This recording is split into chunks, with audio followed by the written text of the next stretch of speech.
Somebody save me.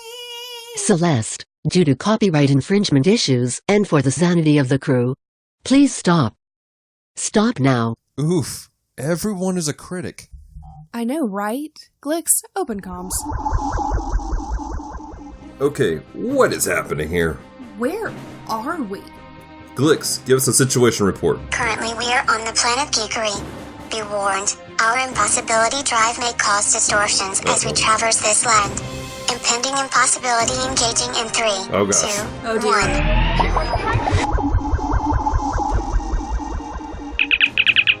1. Comms are now open to devoted geeks. Hello, devoted geeks, and welcome to episode 61 of CommTalk, the podcast extension of Geek Devotions, the YouTube show from devoted geeks that are devoted to letting people know that they are loved. I am Celeste, and with me is... Dallas. And as you listen to today's podcast, we want to encourage you guys to do us a favor and interact with us. You know, you guys can interact with us on Facebook, Instagram, Twitter, YouTube, all these great places. We try to make things as really simple as possible. And so all you got to do is search for Geek Devotions on pretty much any of these platforms, and you pull us up pretty darn quickly, actually. So that's pretty nice. But yeah, so check us out and let us know your thoughts on this podcast. And also do us a favor. I know we say this every time. We are trying to get better at this whole podcasting thing. And but if you could do us a favor, leave us a review on Apple Podcasts. It'll be very much appreciated because it helps our podcast get found, among other things that take place. Oh, it's also always good to get a little bit of feedback and to know what people are thinking. Exactly. Also, just a little help from you guys. Let us know your thoughts on the quality of this week's episode of our podcast. We're testing out some new software for recording. It's a free software. I'm not going to give a name just in case it sucks because I don't want to bash anybody necessarily. Exactly. So, but we'll let you know if it works all right. I don't know what I'm doing. Everything's an experiment. Experiment. Right? All right. Well, let's recap and let people know what is happening. It's been a minute since we had a podcast come out, and we are on over a month. It's been over a month, which is really pretty sad, and I apologize to anybody who likes our show. But we are on a magical journey. Magical mystical tour. Magical mystery tour to Candy Mountain, Charlie. It's Candy Mountain. It's not Candy Mountain. It's not Candy Mountain. It's never Candy Mountain. Don't worry. By the end of this podcast, your kidney will still be in place. At least where you saw it last. But we've been on this journey through the Superman district. And we've been traveling through the planet Geekery, and we're kind of stuck in place right now.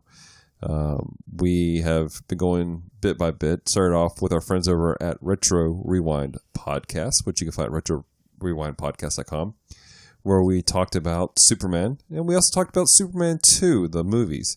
And if you want to know our thoughts on those, head over to the website. You can type in Superman, and it pops up. I think we're the only Superman movies that have been done so far. No, there's one other one. They've done all 3. Oh. Well, yeah, that's right. They did one at the very beginning of their podcast days. And it was rough to listen to. It was rough to listen to.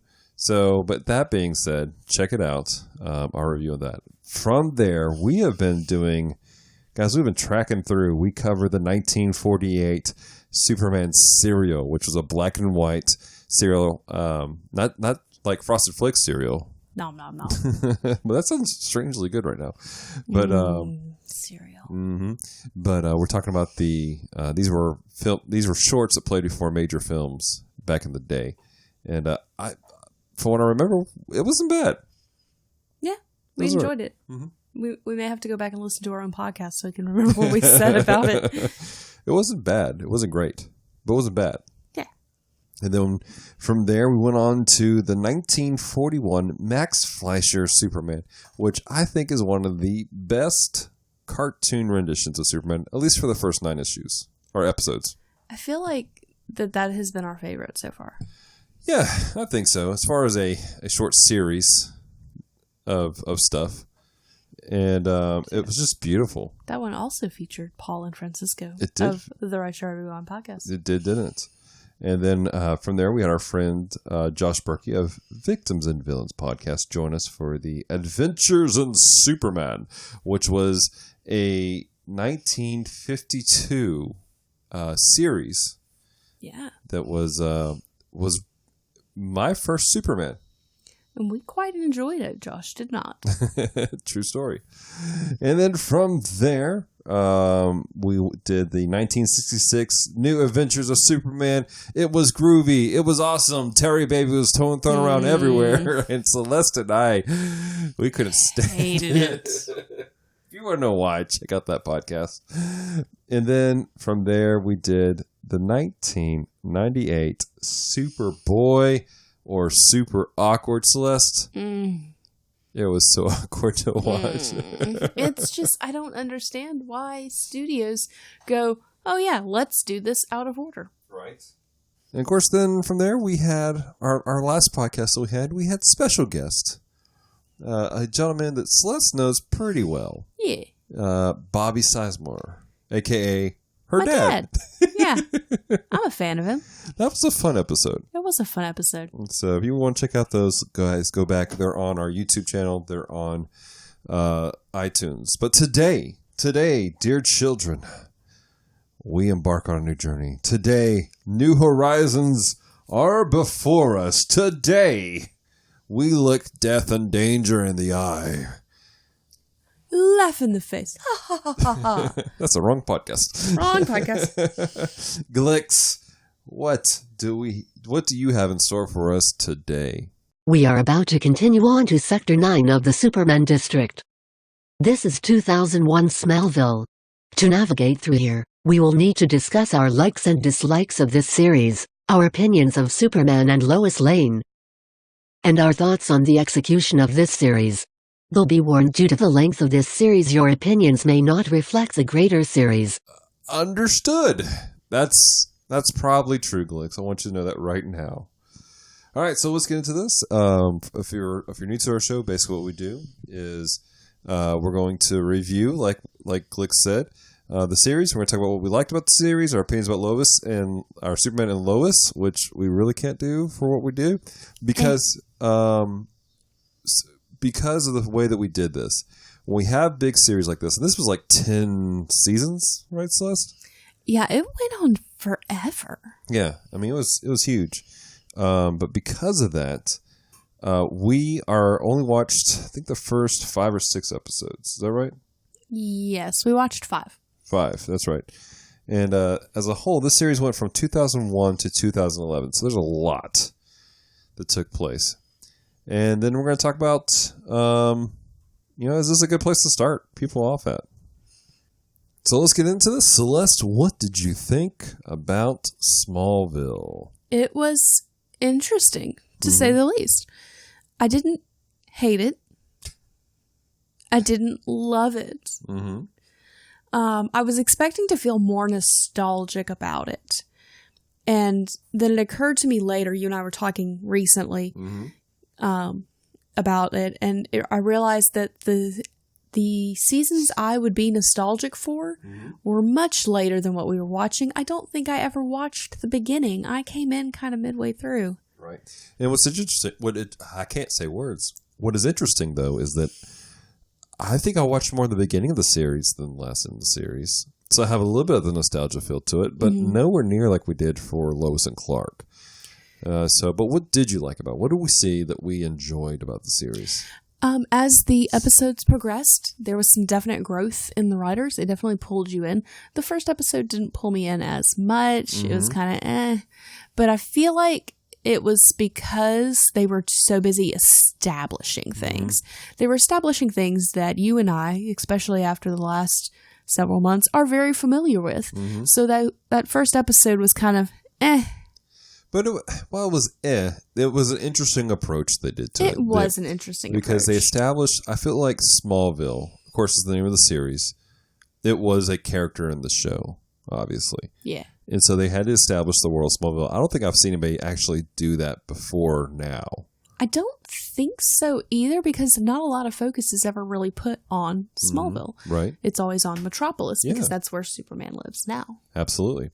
So you have the meteor crash lands, and you have the introduction of Lex Luthor, Yeah. Who really can't tell how old he is at this point. He's older than Clark. Right. And then you have you're introduced to several other key players in it. You are introduced to Lana Lang who's very young. Yes. Mom Paul Kent and a couple other key characters. And of course, Kal-El. Yes. And there's also some,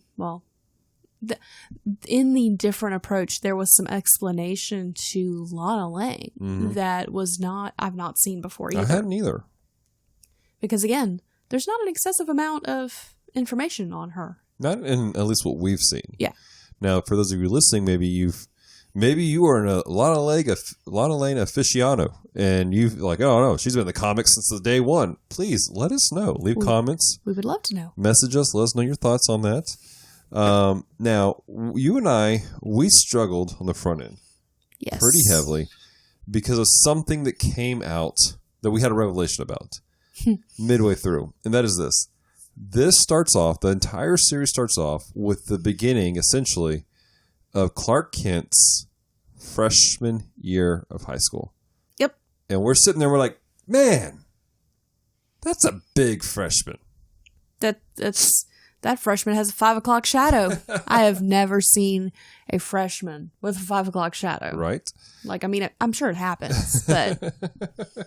So it was just kind of throwing me off seeing that. Yeah. And made me go, what's happening here?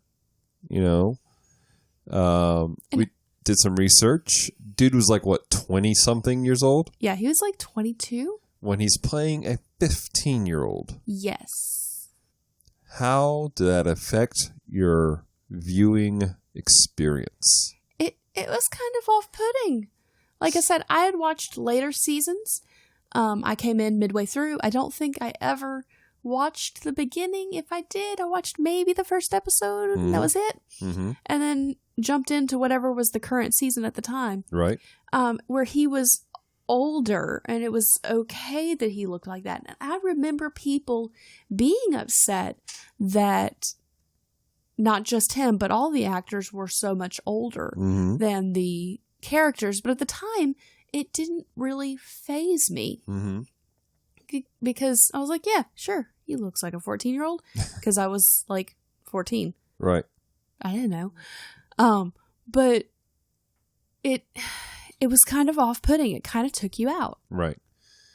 It was really just, you're like, that's because his actions, the way he played the character, aside from the one episode, what was the name of that episode? Oh, it was the one with the coach. The one with the coach. Let me look it up real quick. I think it was called Hothead. Yeah, Hothead. Aside from that one episode, we didn't really, in the first 6 episodes, see him interact as a 15-year-old would. Well, and even in that episode, there was really only one scene where he acted like a 15-year-old. Like it was when the coach was yelling at him and he was responding as a 15-year-old would. Now, I'm sure some people would say, well, he has these powers, so he's confident, he's more sure of himself, he's more aware of himself. But I don't care who you are. That age range is awkward for you. Yeah. Well, and the whole thing is that he's discovering his powers. He's discovering how this works out. You know, you had the, because I remember seeing that as a kid going, whenever he discovered he had x-ray vision. Yeah, and fell off the rope. And all of a sudden he's looking into the women's bathroom, you know? Awkwardness. But you notice he didn't tell that part to Ma. No, he didn't tell that to Ma. And so, but you had small things like that. But the fact that he was so out of control of his powers should have made him seem more insecure. Yeah. Up to this point, all he knew was that he was super fast and a bit stronger. Like, he didn't even realize how strong he was until, I think it was like the second episode when he shoved his hand into a wood chipper. No, I think he knew at that point that he was that strong. At that point, but they didn't, but as a whole, they didn't know. Yeah. They didn't know the limits of it. So, but I feel like when he did that in the episode, the implication was that he had done that before. I don't know. But not in front of anybody. I don't really know. I really think it was since he had saved Luther's life, he realized he got hit by a car ripped the ceiling off, and then he's like, I'm nearly indestructible. I really think it was that. Oh, that could be it. I don't think up until the point he had ever done. I think he knew he was stronger, but not like that. Yeah. So we're trying not to. I know it sounds like right now to the listener that we just hate this series. Like, we're just ripping upon it. But we're really not trying to. It's just that these were the things we saw in the first few episodes. But even so, there's something about the series that captured the minds and the hearts of people for 10 stinking years. That's a long time for a superhero show. It's a huge time for a superhero show. Now, what genre is this show? Well, it's kind of high school drama. Yeah. Now, I didn't watch the later seasons. You watched the later seasons as a young person. Did you feel like they were a high school drama? Not necessarily, but at the time, there was a lot of that on TV, and it was not. It was different, like, because I guess it was just more around. Like, I don't watch high school dramas now, so but back then, because I was in high school, I mean, it was pretty common thing. Right. Even if I didn't watch it, my friends watched it. You were forced into it. Pretty much. Right. Now, IMDb, it lists as an adventure drama series. And I could see that. And maybe that's just the thing. Like, we're just kind of at a time or a place where we're just not really wanting to get into the drama. No. You know, having not at all. Both of us served as in youth ministry. Both of us still work with teenagers on a pretty regular basis. We have the opportunity to hear the high school drama quite often. Quite often. I just don't think we can handle it. That's why. that very much could be it. Does that mean we're old? I don't think it means that we're old. It just means we're burnt out on it. Yeah. We don't have time for TV high school drama because we're too busy trying to diffuse real life drama. Yes. So, yeah, so that's the thing that's taking place there. But again, it wasn't a bad series. Like, there were some really cool things that were happening. The story arc with the coach was interesting. Yeah. The story arc with the kid who fell into the ice water. Yeah, that was interesting. I think anything past episode 1, it got more interesting each episode. Like, it built on itself. Which is why at some point I may go back and watch the rest of it. Now, that's quite an undertaking. So it will be undertaken after I finish Avatar and Buffy the Vampire Slayer. And what is something else I've been watching? I don't know. Oh, X-Files. I need to finish X-Files before I do. I have several long-running series that I've been watching over the last several years trying to accomplish. Right. Almost done with Avatar. Almost done with Buffy. Guess I'll focus on X-Files after that. On X-Files? Yeah. All right. Truth is out there. I'm kind of excited about that. Maybe another podcast. All right. So we've talked about this. We talked about the series. We talked about and I just feel like we need to talk more about what we liked because we legitimately enjoyed what we watched. Well, I have a big like. Please tell me. I loved the blonde-haired girl. The blonde hair? Oh, yeah, Chloe. Chloe, thank you. Could not remember her name. I loved her. I loved her attitude. I loved her spunk. I loved pretty much everything about her. Like, she was an awesome character. She was pretty well done, even in the first episode. And I remember liking her later. Like, they do a lot with her later in the series, which is fun considering she's a series-specific character. Right. I will say this, that every rendition of Superman we see, they definitely try to include the something that says this is the time period that we're producing it in. Like, it's always very grounded in the there and then. And she felt like a character from right then and there in 2001. Like, I think she was more like a high school student than any other character that we saw played out. Most definitely. Like, I knew girls who were like Chloe. Maybe didn't have the resources of Chloe. Right. Like, I'm not really sure what high school goes, hey, here's keys to our newspaper and everything. You can hang out till the middle of the night, 15-year-old girl. Or, hey, here's a very shiny, very brand new Apple computer. Yeah. That has the fun colors. That's not the computers. That was kind of nostalgic seeing yes, this. It was. But at the same time, that's not the computers that the school system used. They were still 10 years back. No, they did though. Back in 2001, there were several school systems that got grants. And this was during the revival of Mac when they were trying to make that big push. And Windows XP hadn't quite come out yet.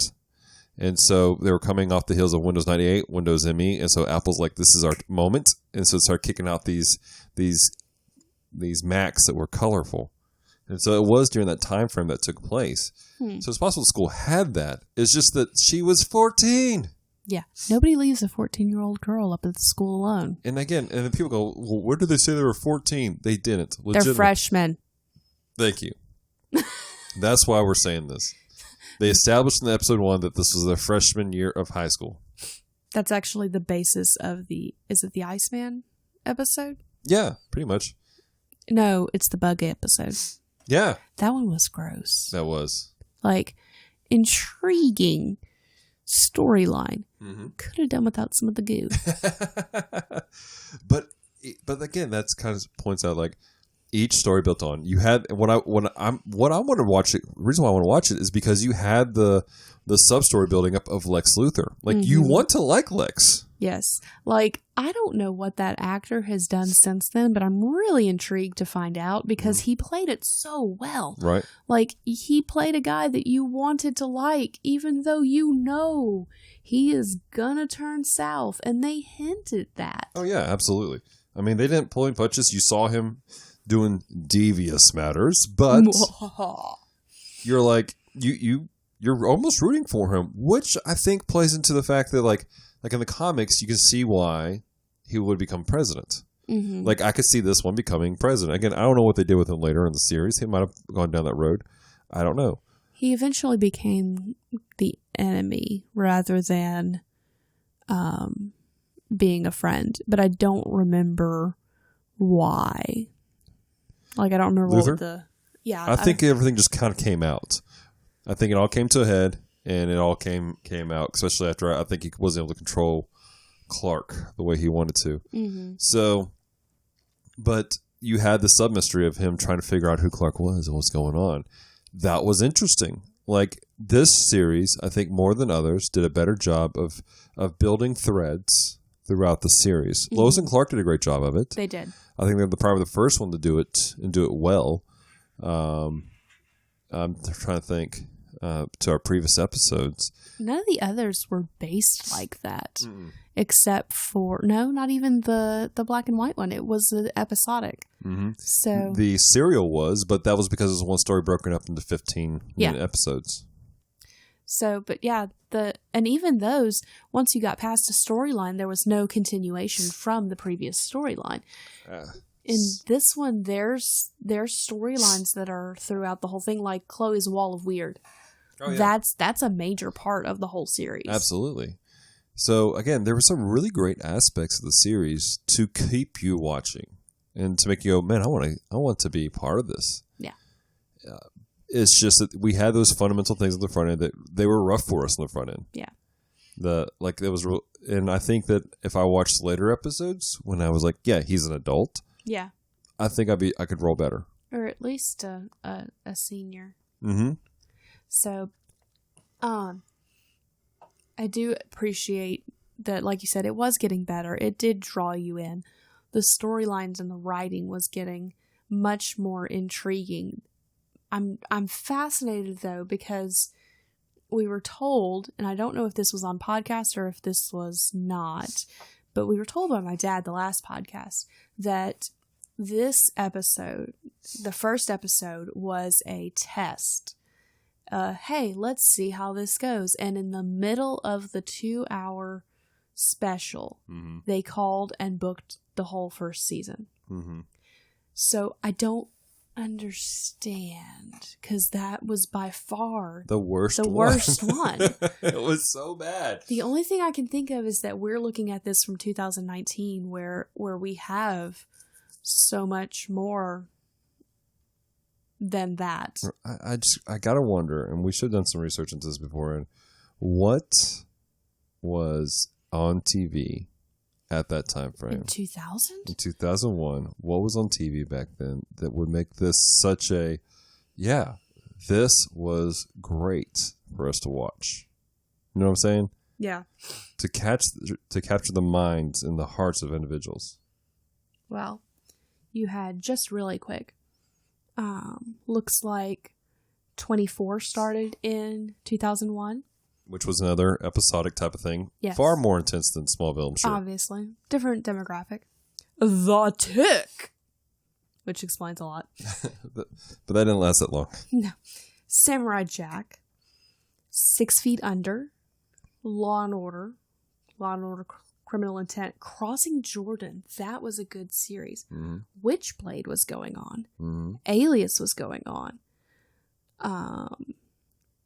Bob the Builder doesn't count.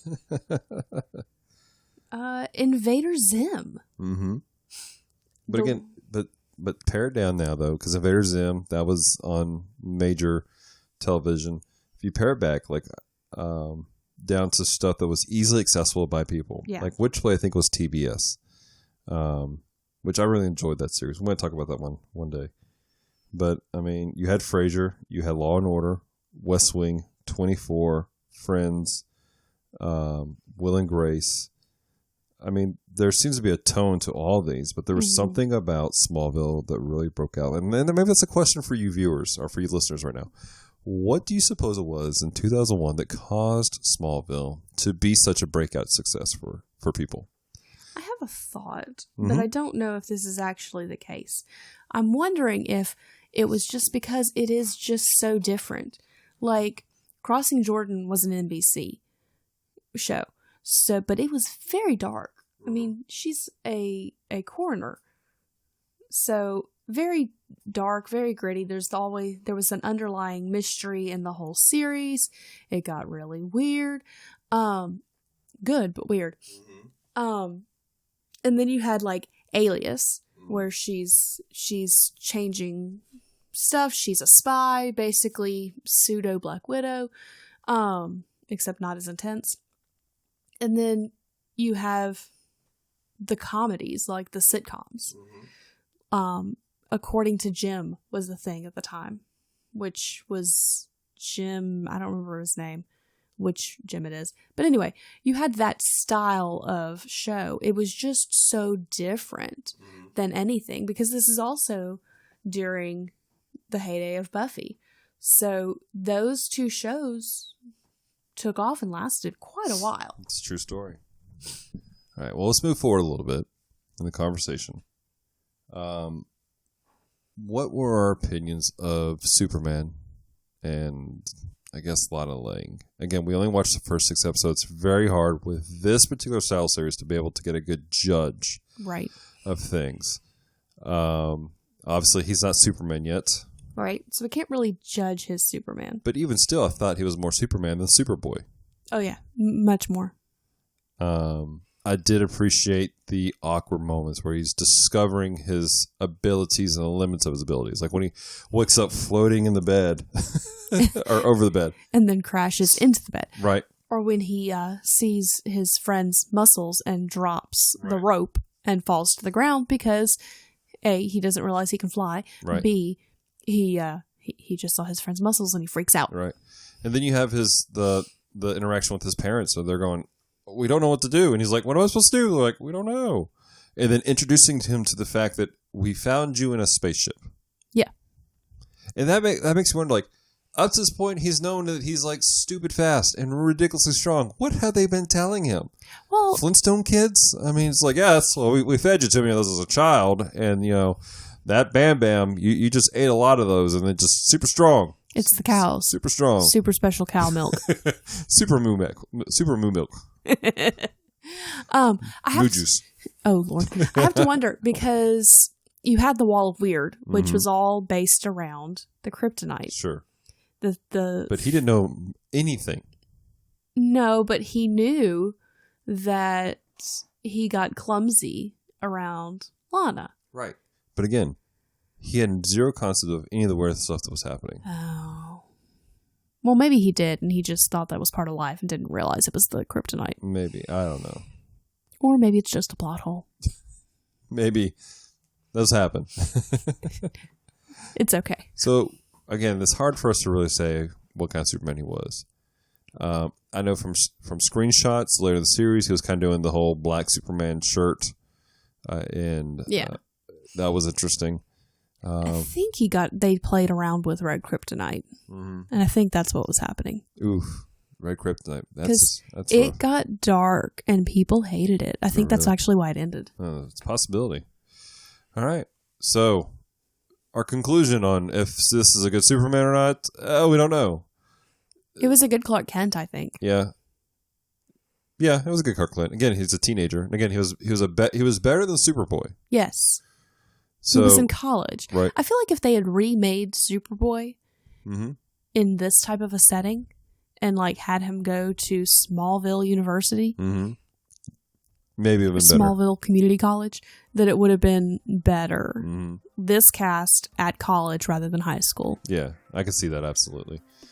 All right. Well, we're going to take a quick commercial break. When we come back, we're going to talk about whether or not this is a good place to start off for somebody to watch Superman stuff. And Lana Lang. Yeah, we'll mention quickly Lana Lang, and then we'll transition to some announcements. So we will see you guys on the backside of this break. Hi, I'm Francisco from the Retro Rewind podcast, and as always, I'm joined by... I'm Paul J. Powers, and they call me the Master Interrupter. Yeah, I wonder why. It doesn't matter, because you're listening to CommTalk. Comms returning to normal stasis in 3, 2, 1.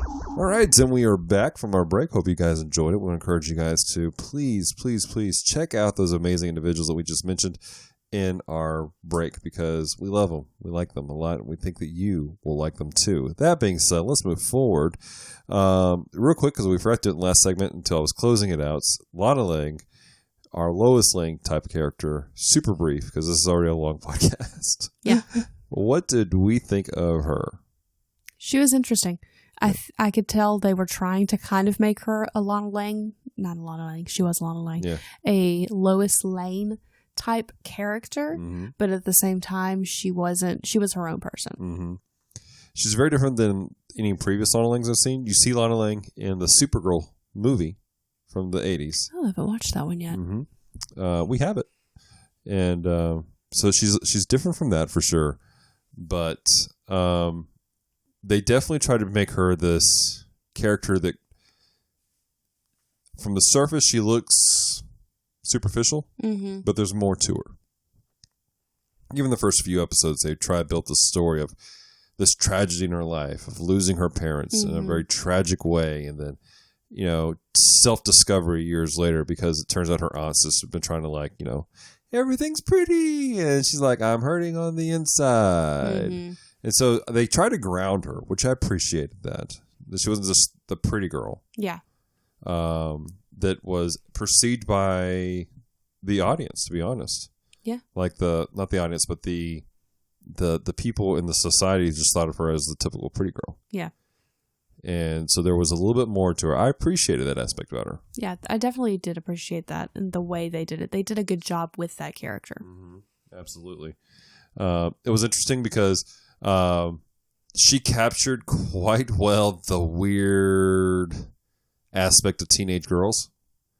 Tell me more. The quote-unquote spontaneous, type of thing. Let's just do it. And like the hyper fault, like lovey-dovey, like when she was trying to do the whole Clark and I are just friends, but I'm dating somebody. Like, she captured those moments quite well. I see what you're saying. And the awkward teenage drama of it all. You almost believed that she was 14. Almost. She did a better job, I think, than the guy who played Superman of making me think of. But at the same time, I get that's adding more to the frustration of the series. Was she even a freshman? You're right. I think she was older. Was she older? Like, there's so much to this that's hurting my head. Like, I kind of wish we'd just binge watch the entire series so I could have answers. And again, viewers, people who are listening to this on your podcast catcher, you're watching the video version on our YouTube channel. Does she graduate with Clark? If so, why the crap was she working a grown person's job? I mean, I got it. She was working as a barista, but I mean, she was a freshman in high school. I don't think she was a freshman. I think she was a grade ahead of them, which would have put her at about 16, which would have been why she was able to get a job. Okay. Well, somebody leave some answers. Let us know what's going on. Let's move on past that frustration to the bigger question. Is this worth watching? Is this something where people go, so it was, hey, Celeste, kind of interested in this whole Superman thing. I hear about it. People talk about it. Is this worth me spending my time watching 10 seasons worth, 10 years worth of drama? Is it worth it? I'm going to say probably not. Really? I mean, don't get me wrong. I enjoy it, but as people just unsubscribed to our podcast. Probably did. But as a basis for Superman, it's not. As a basis for Superman, I don't think that it's the best. Now, if they want to know more of the lore, if they're already into Superman and they want more, then absolutely, this is a great series for that. If they enjoy 90s TV, this is a great series for that. Yeah, well... Or early 2000s. Early 2000s, because we talked about the fact that Superboy was the pinnacle of bad 90s. It really was. And then Lois and Clark was probably one of the best parts of the 90s. Yeah. So you had those two. So this was the early 2000s. Right. That it was spinning off of. So different decade still stands because that decade had its own feel to TV. So it still fits that if they enjoy that style, then absolutely they should watch it. Not saying it's a bad show, just saying it's not what I would point people to go, this is Superman. Right. It's interesting. I mean, if you get into it, I mean, you're going to want to watch the whole series. Oh, yeah. Again, there's something quite, even in our conversation, I'm like, oh, what happened? I want to watch and find out about this. But I don't think it's something I'm like, I'm going to watch this, you know? We have a great friend who he introduced his daughter to it, and she binge watched the entire series with him, and that was a cool thing. Yeah. Like for me, I think that's cool that he was able to share that with his daughter. This is something that he loved, and he shared it with his daughter, who was just to be perfectly honest, is the least geeky individual in their household. Yes. Love her to death, but she's the least geeky individual in her household. But he was able to share that moment with his daughter. I appreciate that. Yeah. Because it crossed that boundary. There was something, because he's a nerd. He's a super geek. He was able to share that with his daughter. Bravo. Good job on you, Smallville. You brought families together. Good job, Dad. Yeah. What's that? Absolutely. So I would say if you were a huge fan, watch it again. Introduce some loved ones to it and watch it with them. I think that's maybe part of it, is watching it with somebody that's like, oh, I remember this, and like sharing that experience. I think that adds to it. Yes. But for someone looking for information and to know better the character of Superman. Not really. No. Not really. I mean, the whole thing with Lex Luthor growing up with him, sort of growing up with him, and Ish.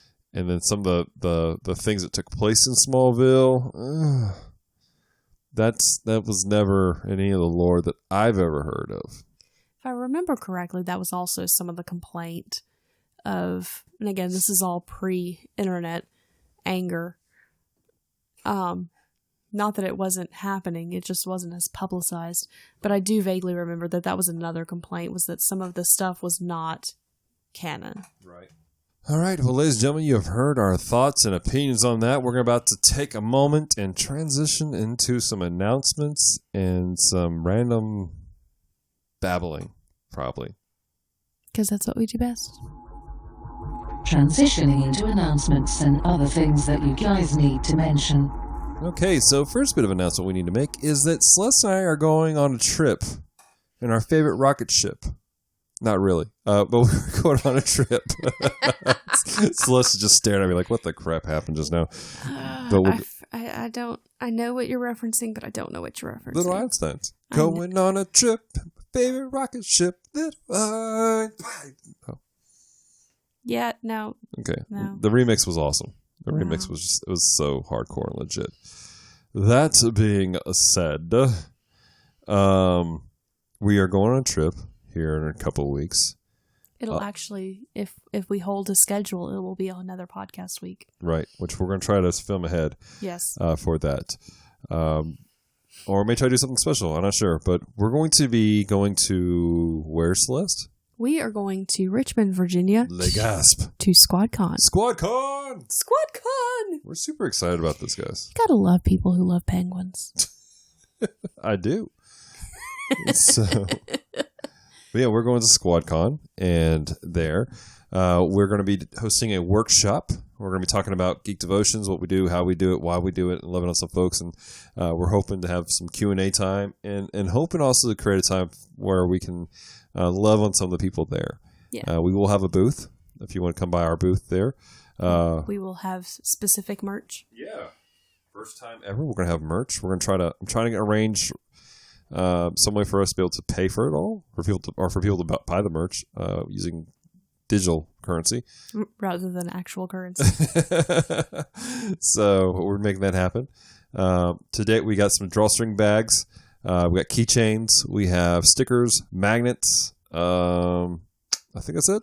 At the moment. That's it. And all thanks to our friends over at Be Sticky Designs here in Shreveport, Louisiana.